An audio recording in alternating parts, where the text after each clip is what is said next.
got so. Assalamualaikum warahmatullahi wabarakatuh.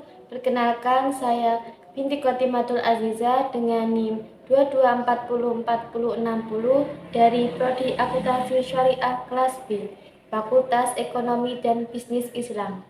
Pada kesempatan ini, saya akan memaparkan tentang rencana bisnis saya, yaitu menghias mahar. Video ini saya buat untuk memenuhi tugas akhir semester pengantar bisnis dengan dosen pengampu Ibu Erni Zulfa Arini, STMM.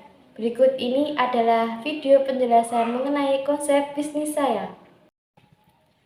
Dengan ini, saya memilih berbisnis menghias mahar, karena mahar adalah satu barang wajib yang tidak bisa dilewatkan dalam pernikahan, khususnya dalam masyarakat Indonesia, sehingga harus dipersiapkan dengan sebaik mungkin. Berikut ini contoh-contoh desain mahar yang saya miliki.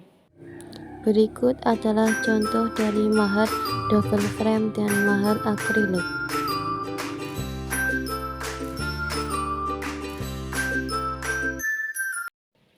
Kenapa saya mendirikan bisnis jasa menghias mahar ini? Karena di daerah saya belum adanya jasa menghias mahar. Dengan begitu, bisa menjadi peluang bagi saya untuk mendirikan bisnis dan jasa menghias mahar. Dengan bisnis ini, saya berharap dapat memudahkan calon pengantin di daerah kami untuk menyiapkan salah satu momen penting dalam kehidupannya. Bisnis saya ini termasuk ke dalam kategori ekonomi mikro, karena menganalisis dan memperhatikan bagaimana mengambil keputusan serta apa saja yang mempengaruhi penawaran dan permintaan, sehingga dapat menentukan biaya produksi, harga, laba, dan keuntungan. Nah, apa tantangan yang saya hadapi ketika akan suatu bisnis? Yang pertama, perkembangan teknologi di era sekarang.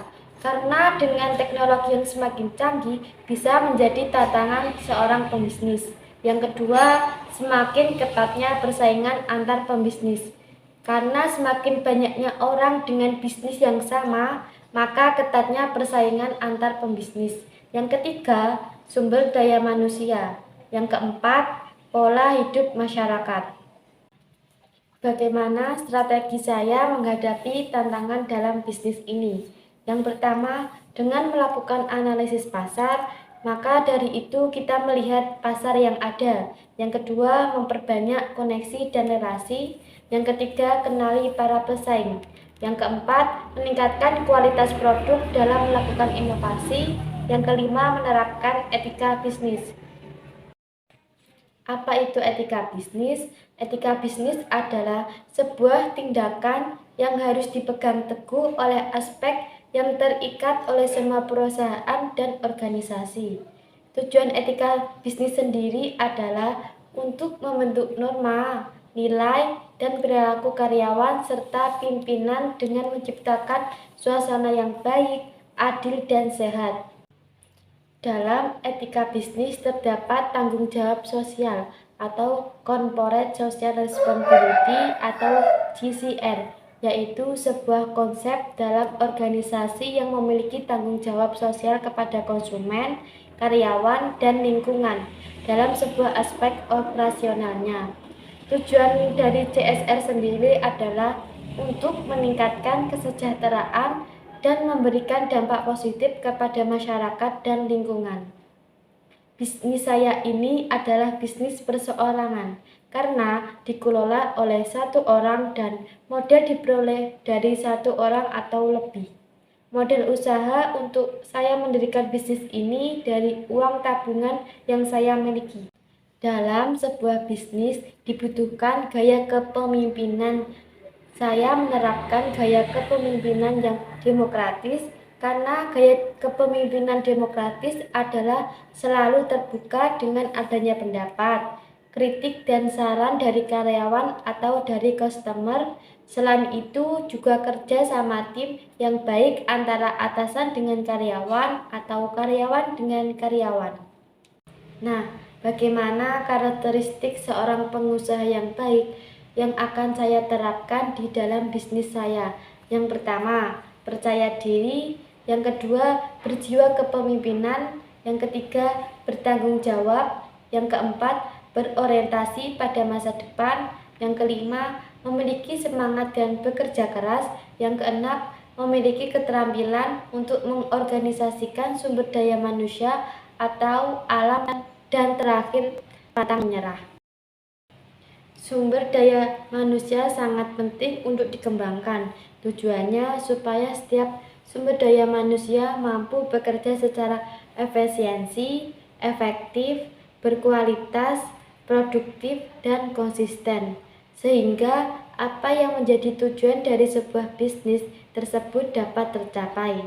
Dalam bisnis ini, saya menentukan sumber daya manusia dengan cara melakukan rekrutmen karyawan, dengan cara melakukan seleksi calon karyawan yang memahami dan mampu bekerja dalam bisnis saya ini. Faktor pengambilan keputusan yang saya terapkan dalam bisnis saya adalah yang pertama, mengidentifikasi tujuan yang dicapai.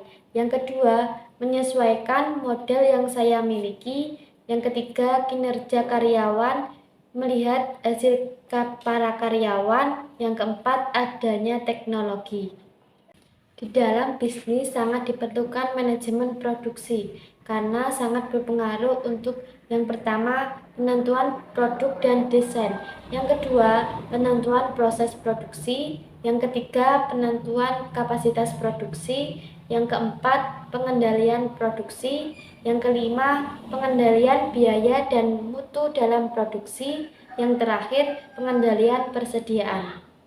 Strategi pemasaran ada pada bauran pemasaran atau marketing mix. Produk yang kami tawarkan yaitu menghiasi mahar yang terbuat dari bigora dan bunga yang dihiasi sebagus mungkin agar berbeda dengan produk lain. Produk yang kami buat ada dua macam. Yang pertama, mahal akrilik dan yang kedua yaitu mahal double frame.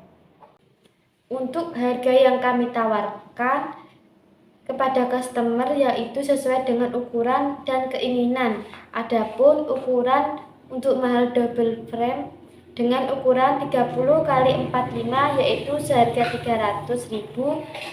Jika mahal akrilik dengan ukuran 30 x 30 sama dengan Rp350.000. Ini adalah estimasi harga.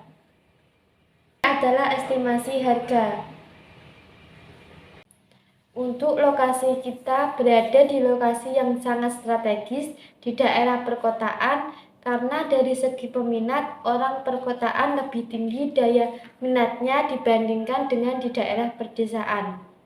Promosi yang saya lakukan dengan cara memanfaatkan yang pertama teknologi seperti WhatsApp dan sosial media yaitu Instagram. Yang kedua, mulut ke mulut. Yang ketiga, promosi secara langsung. Karyawan yang kami rekrut sangat terampil dan kreatif dalam menghiasi mahar. Usaha saya masih dalam tahap UMKM, belum berskala besar sehingga sumber daya manusia yang kami butuhkan tidak terlalu banyak. Maka usaha ini saya rangkai bersama 2 orang anggota. Seluruh pekerjaan kami handle sendiri. 2 orang tersebut terbagi dalam 1 anggota yang berperan sebagai staf produksi, staf marketing, sekaligus staf lapangan. Kemudian 1 orang lainnya berfokus dalam marketing dan juga administrasi serta keuangan. Pekerjaan di tempat kami sangat cepat dan sesuai dengan keinginan customer. Kami mengedepankan kualitas produk kami. Sekian dari saya. Apabila ada salahnya, wassalamualaikum warahmatullahi wabarakatuh.